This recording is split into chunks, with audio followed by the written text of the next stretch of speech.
Olá, sejam bem-vindas e bem-vindos a mais uma edição do podcast Outras Conversas. Eu sou Antônio Neri Filho, psiquiatra e professor aposentado da Faculdade de Medicina da Universidade Federal da Bahia. Para acompanhar meu trabalho, inscreva-se no canal Conversando com Neri. E hoje eu tenho um prazer enorme de conversar com o professor de literatura, um intelectual da maior importância para o Brasil, e particularmente para a Bahia. Eu chamaria de uma literatura, ou talvez um tempo regional. Talvez conversemos sobre isso. Então, eu vou conversar com o professor Aleilton Fonseca, que nasceu em Firmino Alves, e, como ele me disse, cresceu em Itabuna e Ilhéus, aqui na Bahia. O professor Aleilton Fonseca é doutor em letras pela USP, é professor pleno aposentado da Universidade Estadual de Feira de Santana, aqui na Bahia, e publicou cerca de 40 livros. Os mais recentes, O Desterro dos Mortos, A Terra em Pandemia, que é um trabalho excepcional, nós falaremos sobre ele, que foi escrito durante a pandemia, e, por último, O Sorriso da Estrela, que é um conto em edição juvenil, agora lançado em 2024, há poucos dias. O professor Aleilton pertence às academias de letras da Bahia, de Itabuna e de Ilhéus, além de outros pertencimentos, como nós veremos a seguir. Então, professor Aleilton, eu quero lhe agradecer enormemente a gentileza do senhor conversar comigo para esse podcast, que é simples, mas que eu tenho tentado trazer pessoas, sobretudo da nossa região, da Bahia, mas fora também, para conversar sobre os mais diversos assuntos que interessam a este mundo em convulsão em que nós estamos vivendo. Como diz o professor Siddhartha Ribeiro, o mundo está beirando o caos, já não caiu nele. E a poesia, a literatura, me parece que são uma alternativa fundamental.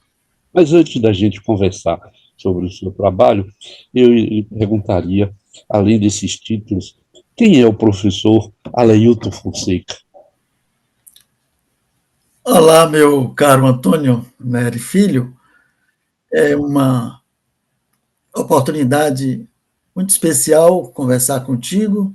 Um prazer enorme falar de literatura e de uma trajetória nesse campo do saber, que é o estudo da literatura, a escrita literária e, podemos dizer assim, a militância no campo literário durante esses 40 anos. Eu sou, sobretudo, um leitor que também gosta de escrever. Eu me lembro muito bem do dia em que eu descobri a existência da biblioteca, nos primeiros anos de escola, no grupo escolar, recém-alfabetizado, fui conduzido a uma sala, num intervalo de aula, pela professora Laurinda Mendes, que ainda hoje encontro em Ilhéus, e ali, naquela pequena sala, eu contemplei as estantes e soube, pela professora, que eu poderia levar para casa 3 livros por semana para ler, e em devolvendo, teria direito a sempre levar mais 3 livros. E foi um período de grande descoberta e encantamento, porque sim, eu levava religiosamente 3 livros por semana para casa, os lia, devolvia e outros tomava. E eu pude, então, entrar nesse universo da leitura pela literatura infanto-juvenil. Contava eu 8 anos de idade. E passei a prestar atenção também em alguns livros que existiam na minha casa, porque a minha mãe, saudosa professora Maria de Lourdes Santana dos Santos, colocava os livros à minha disposição. Era uma pequena biblioteca, um pequeno acervo, mas ali eu me lembro que li numa cartilha o meu primeiro poema que eu li, Trem de Ferro, de Manuel Bandeira, que quem lê o poema percebe o quanto ele é expressivo para a criança, para o jovem leitor, pela musicalidade, pelas estrofes, por descrever a viagem de um trem, utilizando as onomatopeias do barulho do motor, e se refere ao trabalho do maquinista colocando fogo na fornalha. É um poema, ainda hoje eu leio com muita satisfação. Então, assim, eu me descobri leitor, e quando estava já pensando no vestibular, ali aos 17 anos, eu já escrevia, publicava em jornal, e resolvi que ia trilhar o caminho das letras. Pensei que, sendo professor de literatura e de língua portuguesa, eu estaria trabalhando na área da linguagem, aprendendo, ensinando, e com isso levando a minha vocação de escritor adiante.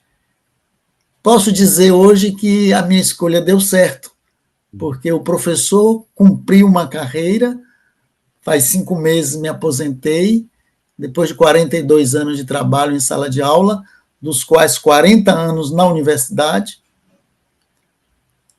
e a carreira de escritor segue fluindo com cada livro, seja de poesia, de conto, romance ou ensaio, crônicas.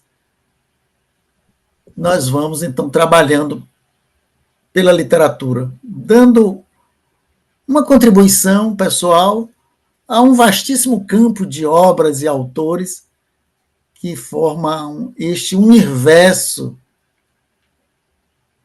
cheio de vida, cheio de simbologia, que nos cerca, e universo ao qual todos nós temos direito. Professor Alailton, como foi a sua experiência como professor? 40 anos e mais, apenas 6 meses de aposentado. Como foi a sua pesquisa? Como o senhor olha um pouco a sua trajetória como professor na Universidade Estadual de Feira de Santana, como pesquisador, como formador de pessoas? Na minha formação de leitor, ainda por volta dos 9 anos de idade, eu li, pela minha recordação, o primeiro livro de literatura para adulto. Foi o livro de contos O Galo da Aurora, Os Galos da Aurora. Os Galos da Aurora, de Hélio Pólvora. E eu fiquei sabendo que aquele livro a minha mãe adquirira num evento em Itabuna, portanto, ainda na juventude de minha mãe, antes de ser professora, e que aquele livro pertencia a um escritor baiano, Hélio Pólvora, o autor. Isso me impressionou muito, porque depois de ler tantos livros, ler toda a obra de Monteiro Lobato, os contos de fadas estrangeiros, eu me deparava pela primeira vez com um livro escrito por um escritor vizinho, um escritor de perto. E as paisagens que eu lia naqueles contos me eram muito familiares. E eu entendi, portanto, o conceito de escritor local. Desde aí, eu passei a ler os livros de Jorge Amado, Adonias Filho, e esses livros, alguns deles, falavam, inclusive, de Ilhéus, da cidade de Ilhéus, onde eu, menino, residia. E eu percebi que eu andava nas ruas que constavam naqueles livros, que eu via os rios, o porto, as ruas, as praças e até casas referidas naqueles livros. Eu me vi dentro de um universo literário como um cenário de vida, um cenário de escrita, um cenário de romance. Essa consciência me trouxe para esse campo de estudo da literatura baiana, desde o princípio da minha carreira literária, em 1980, em sala de aula, eu quis mostrar, e mostrei durante 40 anos, aos alunos que, ao lado da chamada literatura como um todo, desde autores estrangeiros, autores nacionais, havia um nicho que nos dizia respeito diretamente, a literatura baiana. Então, eu me dediquei a divulgar por onde andei, onde fiz palestras, não apenas nas universidades baianas, mas em outras universidades e também no exterior, em países como Canadá, Hungria, Portugal, França, Itália, Argentina, Paraguai, onde fui, sempre levei um pacote de livros de autores baianos, fiz palestras, dei aulas, fiz referências e publiquei juntamente com parceiros da literatura, parceiros estrangeiros, publiquei antologias, publiquei artigos, de maneira que a minha pesquisa fundamental, na minha trajetória como professor, foi, sobretudo, ensinar literatura baiana. Inclusive, na pós-graduação, eu tive a oportunidade de orientar vários trabalhos sobre autores baianos, inclusive autores contemporâneos, como Antônio Torres, Carlos Ribeiro, próprio Jorge Amado, Luiz Antônio Cajazeira Ramos, Fernando da Rocha Pérez, Miriam Fraga e outros, Maria da Conceição Paranhos, Guido Guerra, Rui Pinheira Filho. Então, eu tenho uma coleção, né, de trabalhos e orientações sobre literatura baiana. Essa foi a minha pesquisa, é a minha pesquisa fundamental. E o senhor acha que essa literatura baiana tem sido bem reconhecida pelos baianos? De forma crescente, a literatura baiana vem sendo cada vez mais notada, até porque há um movimento, né, nas universidades baianas, sobretudo na Universidade do Estado da Bahia, onde na Universidade Estadual de Feira de Santana, assim também como na Universidade Federal da Bahia, nas universidades baianas como um todo, mas citei esses 3 núcleos fundamentais, há estudos, há projetos, há o desenvolvimento de dissertações e teses sobre os autores baianos, assim como também são adotados nos colégios, né? Eu, por exemplo, tenho alguns livros sempre adotados em diversos colégios, não apenas em Salvador, mas em outras cidades, assim como outros escritores baianos. Ainda não estamos na plenitude da potencialidade da nossa literatura. Ainda precisamos andar muito, divulgar mais, adotar mais os baianos. Mas nós notamos como, por exemplo, um escritor baiano bastante conhecido, né, hoje, Itamar Vieira Júnior, sobretudo com Torto Arado, é um livro que tem sido muito adotado, estudado, lido no Brasil e especialmente na Bahia e nas universidades baianas, nos cursos de letras. Eu queria Eu queria conversar com vós, Missi, agora um pouco sobre os seus livros. Eu não tenho competência, de modo algum, para conversar sobre os seus 40 livros, mas sobre dois. Porque o Desterro dos Mortos me foi oferecido há algum tempo atrás por uma colega, uma pessoa amiga que vós Missi conhece, certamente, que é a professora Iraci Rocha, e era uma professora da UNEB. E certa vez ela me disse: Eu vou lhe dar um livro para você saber o que é uma crônica bem escrita. E me deu de presente O Desterro dos Mortos. E eu li esse livro com muito gosto. E eu vi que tem a primeira crônica, por exemplo, fala de um irmão que perdeu uma irmã, né? E todo um retorno a um passado impossível, mas atualizado nessa história. E eu adorei este escrito. Mas me pareceu que o Voz se toma como tema, nesse livro, pelo menos, a questão da morte. Eu estou certo? Certíssimo. Eu quero mandar um abraço para a professora Iraci Rocha, agradecendo por esta intermediação. Como é bom saber que alguém recomendou o seu livro, não é? Dá satisfação ao escritor.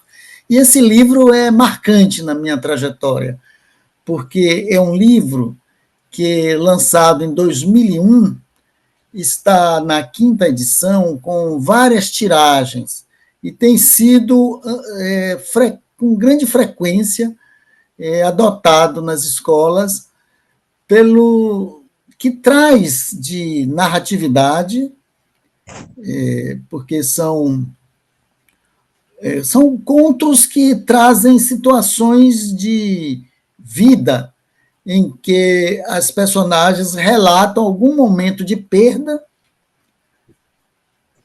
para, na verdade, mostrar um momento de grande ganho existencial através da reflexão, que muitas vezes o choque da perda pode despertar, muitas vezes fazendo com que aquele personagem resolva algumas de suas questões mais íntimas, que ele possa, ali, vivenciando a sua perda, note-a como um legado que, na verdade, é um ganho para a vida, porque aqueles que partem deixam para quem com eles conviveram um legado de convivência, de trocas afetivas, de trocas simbólicas que permanecem na memória. Eu costumo dizer, ninguém morre, todos permanecem na memória, porque existimos pela percepção do outro. E em saindo de cena da vida do outro, nós deixamos esse legado das vivências, e esse outro pode passar em revista todos os momentos que a sua memória registra, para daí tirar lições, conclusões, e, sobretudo, a compreensão de si mesmo perante o outro e perante a si, perante o mundo, perante a vida. Esse livro, portanto, traz 12 contos envolvendo personagens no círculo de afetos, são parentes, é um irmão que perdeu a irmã, é um neto que ia fazer o aniversário de 100 anos da avó e ela parte na noite anterior, né, deixando todo um legado de vida que ele agora vai refletir.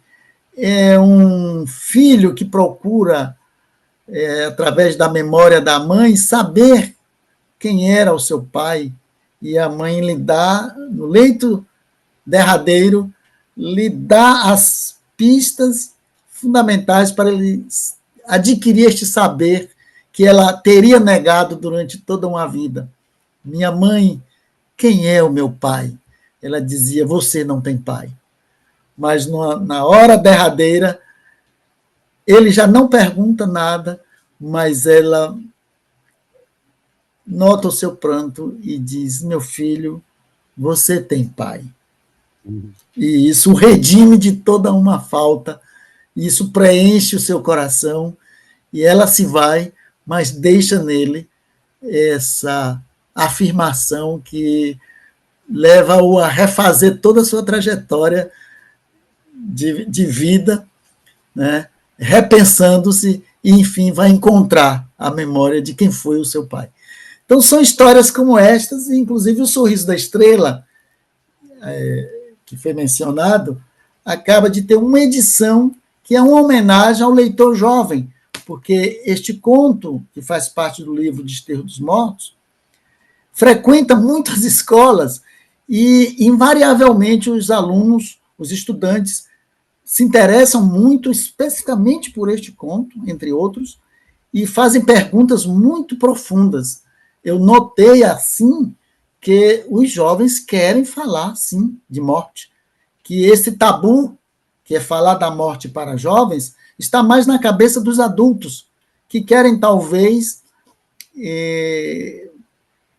preservar os jovens de viverem situações em que se indaguem sobre a finitude, por serem muito jovens, mas sabemos que a finitude atinge a todos nós em qualquer idade. Nós sempre vamos vivenciar situações de perdas. E, portanto, quanto mais cedo refletir sobre essa contingência humana, talvez seja melhor para construir o equilíbrio emocional diante das vicissitudes da vida. E eu achei extraordinário esses 12 contos, porque eles são marcados pelo afeto. Eu achei que a linha que conduz, se o senhor me permite, eu que sou psiquiatra da área da saúde, não sou da literatura, mas sou um leitor. Eu vou lhe dizer que O Tesouro da Juventude, Monteiro Lobato foram também os meus inícios de leitura lá na minha Vitória da Conquista, nos anos 50. Então, eu sou um homem que trabalha com os afetos. E quando eu leio, já li algumas vezes os seus contos, eu acho que eles têm um norte, é o norte do afeto. Eu estava lendo aqui agora, por exemplo, eu adoro O Avô e o Rio. Talvez porque eu seja agora o papel mais importante que eu tenho na vida hoje é ser avô. Né? Então, quando eu li O Avô e o Rio, era tardinha, as cigarras ciciando nos coqueiros, os peixes rebuliçando à flor d'água no rio. O avô, curvando-se, arriou o carrinho de mão sobre os descansos toscos, os rumos do suor que secaram abrindo sulcos empoeirados em suas costas. E o avô ordenou ao pegante: pegue, aqui e nesse aguento. E ver esse neto crescer e se tornar homem. Eu adorei esse conto, como todos os outros. Eu fico emocionado, devo lhe dizer. Mas a emoção não é envergonhante, é humanizante. Então, amor. Eu achei interessantíssimo o que o senhor traz com essa necessidade de que conversemos com jovens sobre amor. Mas, por outro lado, eu também verifico que o amor, e eu diria mesmo, porque eu descobri que o senhor é um cultivador de rosas. Então, tem o amor e as rosas, que permeiam também os seus escritos. O senhor pode me falar um pouco disso, desse amor e das rosas? Eu aprendi os afetos desde cedo, até mais pelas mãos da minha avó do que mesmo da minha mãe. A minha mãe era uma mulher prática, uma mulher disciplinadora e muito cuidadosa com os filhos. A minha avó, no seu papel de avó, sempre era aquela pessoa que cuidava de uma forma lúdica, fazendo os gostos do neto. E a minha avó era uma pessoa que cultivava as amizades, os afetos, a importância do cuidar do outro. Isso foi uma lição fundamental na minha vida, porque descobrir, quanto mais cedo, melhor, os afetos é a forma ideal para equilibrar a nossa passagem, né, pelas pessoas ao longo da vida. Primeiro é a família, depois a vizinhança, a escola, o trabalho. Estamos sempre nessas trocas simbólicas com os outros. Elas podem ser mais afetivas, embora o mundo queira nos dizer que, ao contrário, que a vida é uma guerra, mas a vida pode ser um abraço. E isso me marcou, porque também na leitura dos meus livros, eu via dos livros que me formaram, né? Não apenas na primeira juventude, mas ao longo da minha vida, aprofundando as leituras desde os baianos até os universais, que eu lia de tudo.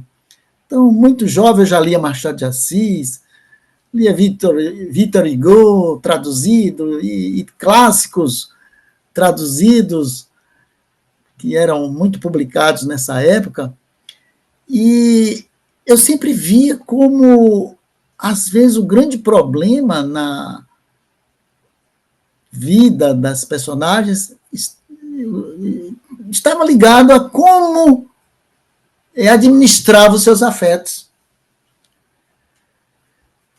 A literatura traz muito isso, como lições que, se bem aproveitadas, podem iluminar a nossa vida, os nossos caminhos, e nos conduzir mais aos sorrisos do que aos prantos. E também, desde a infância, eu me via cercado pelas rosas da minha mãe. Minha mãe cultivava rosas de todo tipo, num quintal muito amplo, no fundo do qual passava, ainda hoje, passa um rio com vastos manguezais. Em Ilhéus, era uma espécie de sítio dentro do perímetro urbano, como é ainda hoje, e com muitas árvores, com muitas plantas, flores. E eu, ao longo da minha trajetória, sobretudo quando saí desse cenário e experimentei a aridez de outros caminhos, eu percebi como eu precisava recompor de alguma forma aquele cenário da minha boa infância e adolescência. E então, se eu ajudava minha mãe a cultivar as rosas, eu poderia fazê-lo por mim, para o deleite dos meus olhos e do meu coração. E é por isso que, embora em Salvador more em apartamento, que é um ambiente bastante árido do ponto de vista existencial, mas eu procurei ter uma casa com os pés no chão, assim, uma casa com as paredes no chão, porque o apartamento é uma casa com as paredes no ar. Mas a casa é um ninho com as paredes no chão, ao redor da qual nós podemos plantar e ver a planta crescer, esgalhar e dar flores e algumas frutos. Então, na casa em Feira de Santana, eu tenho a alegria de ter as rosas no jardim e frutíferas no quintal, o que me dá uma paz, uma tranquilidade e me devolve ao tempo da infância feliz. E é por isso que eu sou esse cultivador de rosas. E também acabei percebendo como elas estão citadas nos meus trabalhos, nos meus livros.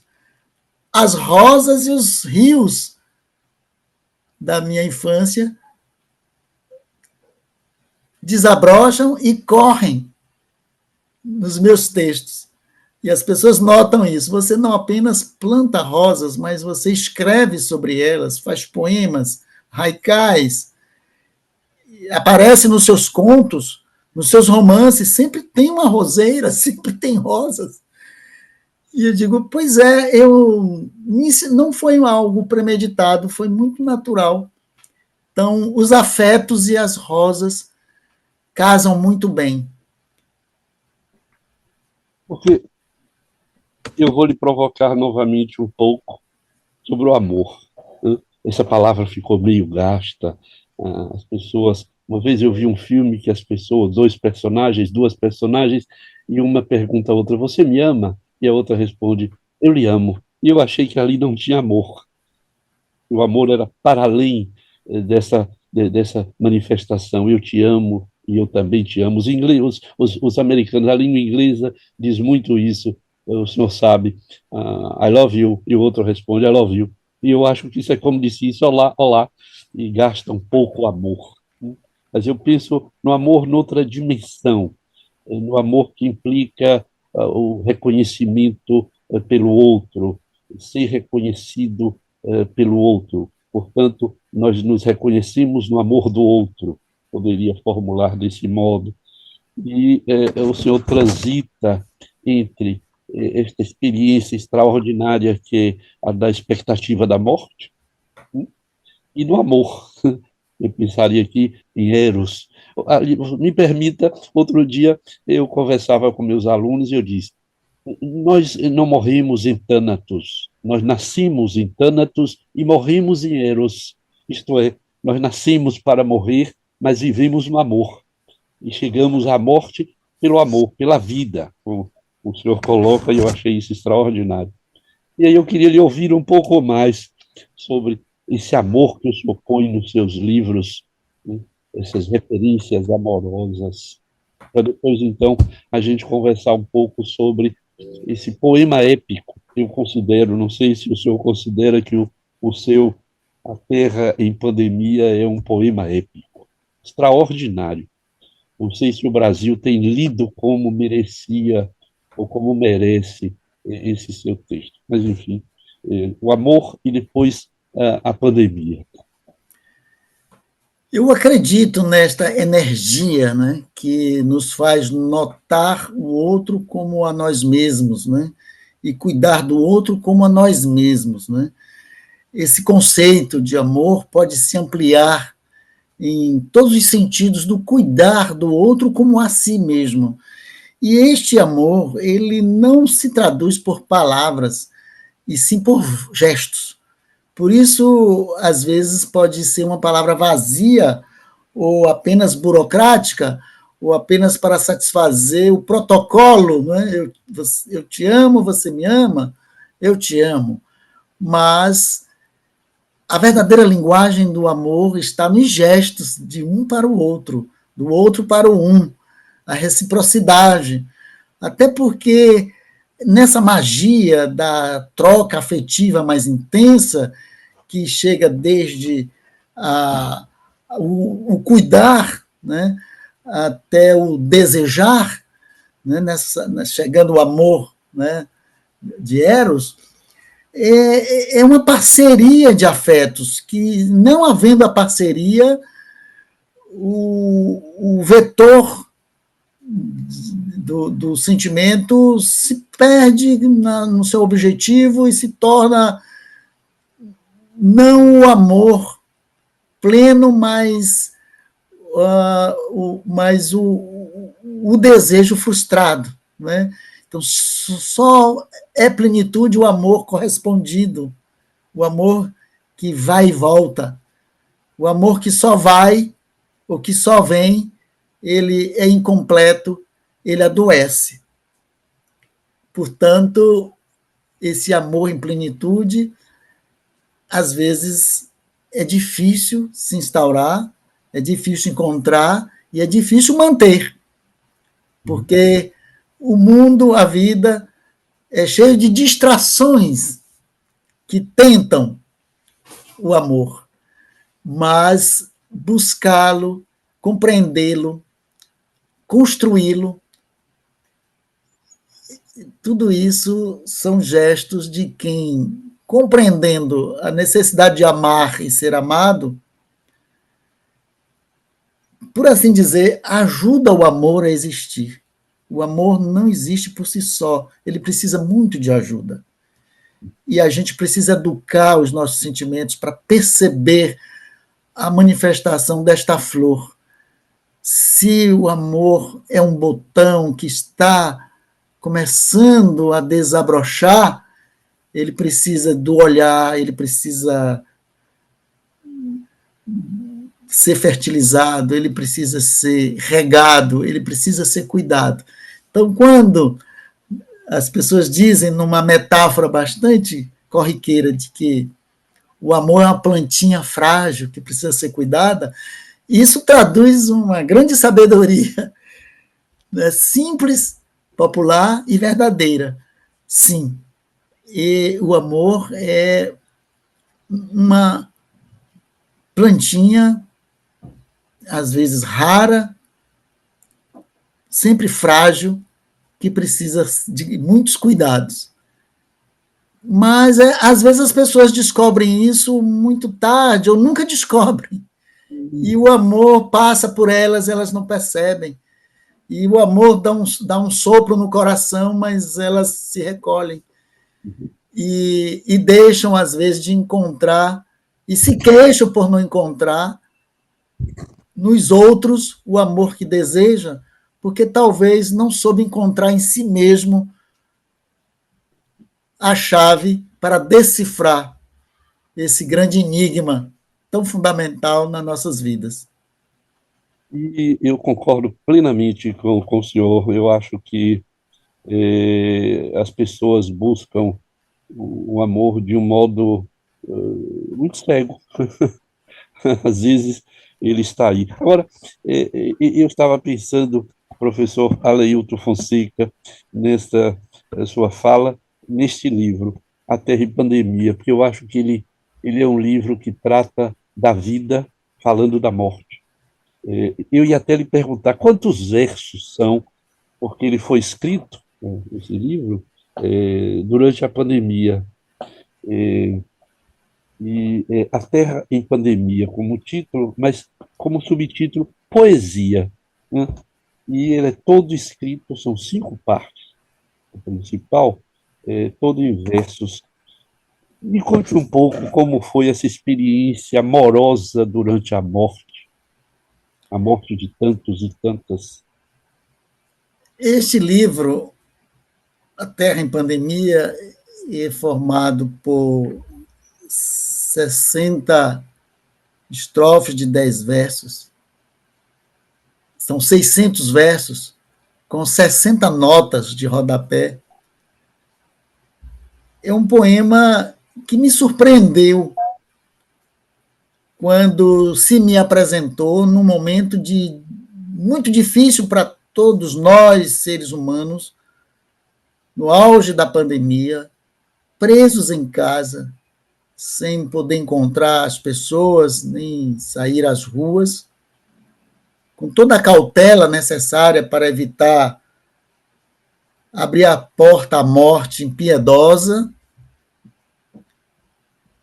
Nós passamos, todos nós, por uma transformação e, como humanidade, nós saímos diferentes da pandemia. Eu sinto a diferença e eu tinha esperança que a humanidade sairia melhor da pandemia. Mas eu me enganei. Eu tenho plena convicção que o mundo pós-pandemia é um mundo mais... É um mundo que ficou devastado, simbolicamente devastado, realmente. Porque é um mundo mais violento. O mundo pós-pandemia não é um mundo que eu pensava da compreensão de que somos seres da natureza e que, portanto, temos que abraçá-la para que ela nos abrace, que nós iríamos ter consciência da preservação dos 4 elementos formadores da vida, que nós íamos entender que somos todos irmãos na tarefa de existir e que o grande perigo da morte ronda a todos e nos irmanam também. eu tinha essa esperança, mas vejo, professor, que o mundo pós-pandemia não é melhor, não é melhor. Então, como fica esse poema? Esse poema fica como um canto de esperança, ainda que tenha sido essa esperança frustrada por esse momento histórico, em que espolcam em todo lugar guerras e desentendimentos, e a violência no plano individual, a violência agraçando as famílias, os lugares, as cidades, as ruas, apontando mesmo para uma degradação contínua da condição do ser humano.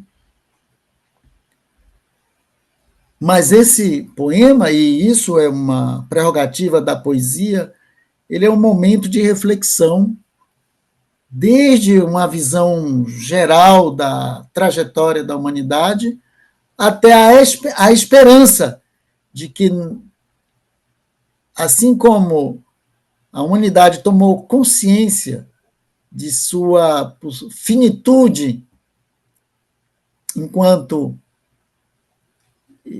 espécie por uma pandemia terrível, e sabendo que podem advir outras e outras,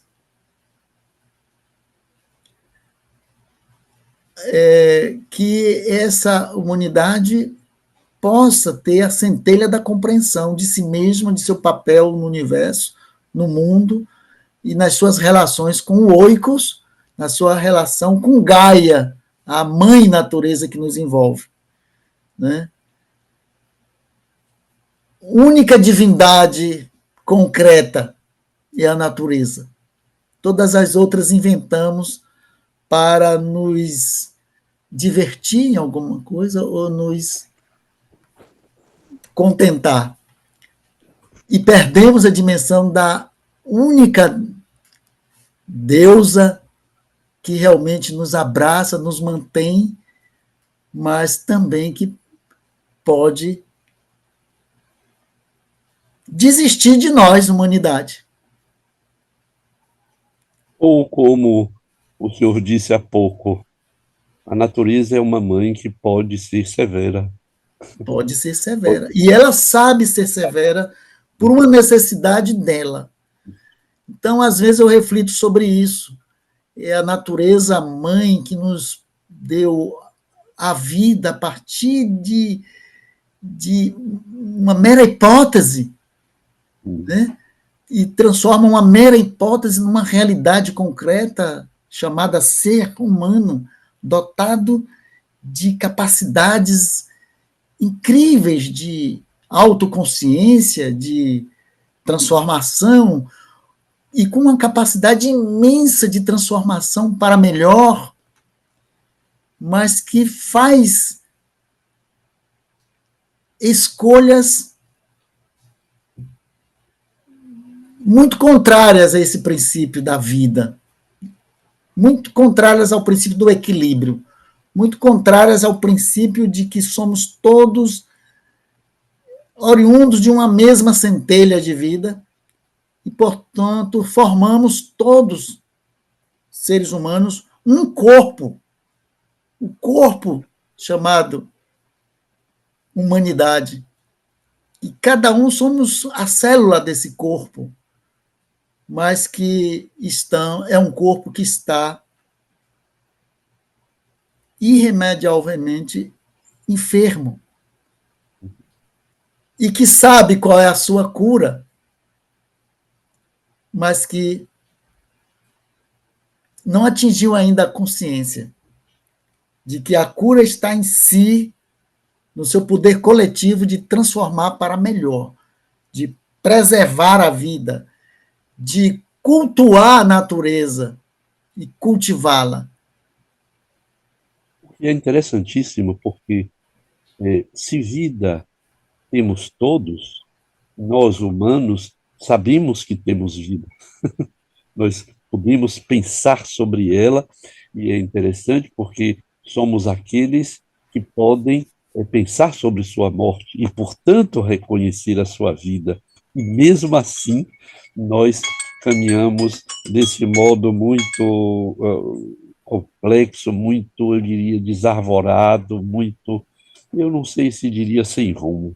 Caberia, talvez, uma outra longa conversa que me passa pela cabeça sobre literatura e natureza, ou literatura e vida, ou literatura e morte. Eu acho que, porque com isso eu lhe coloco a seguinte questão: a literatura será talvez uma das nossas alternativas para evitar o caos, se for possível, ou restaurar um pouco, um pouco, essa esperança que lhe guiou na escrita desse livro, A Terra em Pandemia?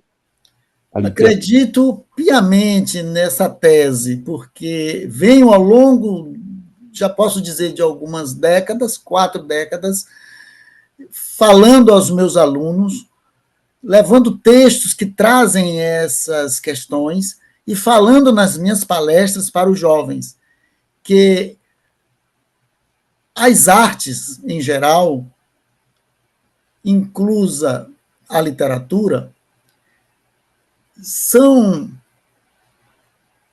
dotadas de uma gama enorme de afetividade. E elas são, portanto, o fármaco, um remédio para se restaurar a noção do equilíbrio entre o afetivo e o racional. Essa divisão entre razão e emoção, ela é, na verdade, uma formalidade, porque na vida o equilíbrio se instaura quando esses dois vetores se concatenam e se equilibram bem. É preciso humanizar a humanidade. É preciso retomar o eu ser humano, que está, de certa forma, obliterado por todas essas noções que nos afastam do sentido da vida, nos dispersam e constroem um mundo de desigualdades, de violência, de destruição, e às vezes sem esperança, levando alguns a pensar que a humanidade caminha para uma extinção. Nós devíamos mudar o rumo e caminhar para a vida em plenitude. E os haikais estão postos aí? Sim, porque são centelhas. Como quiseram os poetas orientais, a partir do mestre Bashô, é uma percepção instantânea de algo na natureza que nos dá uma lição, que nos dá um aviso, que nos adverte. Apenas 3 versos, falando das coisas simples da natureza, mas que muitas vezes são centelhas de sabedoria. São recados que recolhemos dos símbolos que estão espalhados na nossa percepção do entorno, né? Desse invólucro natureza que nos acolhe nesse útero universal. E nós, por um segundo, nós nos ligamos, fazemos o religare fundamental e dialogamos com ela, a natureza. E em apenas 3 versos vem essa centelha e sai o haikai. Então, o haikai é essa ligação, né? Essa centelha de diálogo do humano com a natureza. Dos inúmeros haikais que o senhor tem escrito, algum lhe vem à memória, assim, nessa conversa? Eu poderia abrir aqui um livro e encontrar, mas eu não realmente eu não faço esse exercício de memorizar. deveria fazer. Acho que a partir de hoje farei. Não é? Mas eu poderia lhe enviar alguns desses haikais. É uma provocação, porque É, gosto muito dos seus haikais e gosto muito. Há muitos anos eu leio haikais, e aí eu pensei nessa provocação injusta que eu estou lhe fazendo aqui, de lhe pedir um haikai, enquanto Voz Me busca. então, tenho aqui o amparo do escrito, né? Para lhe dizer, pelo menos, esses haikais que hoje é engraçado que às vezes eu escrevo alguma coisa em francês e aí envio para escritores franceses, meus amigos. Um deles é diretor de uma revista, gostou muito de um haikai em francês que lhe enviei.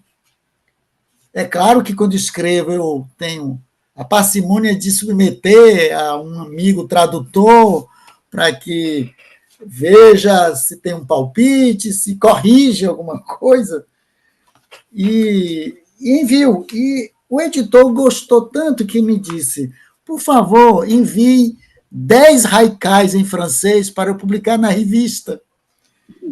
E então eu tive esse trabalho de eu mesmo traduzir para o francês mais alguns haikais, submeter a uma revisão de um tradutor, meu amigo Dominique Stainesco, que é meu tradutor na França, e remeti e tive a satisfação de me ver haikaísta publicado em francês. Né?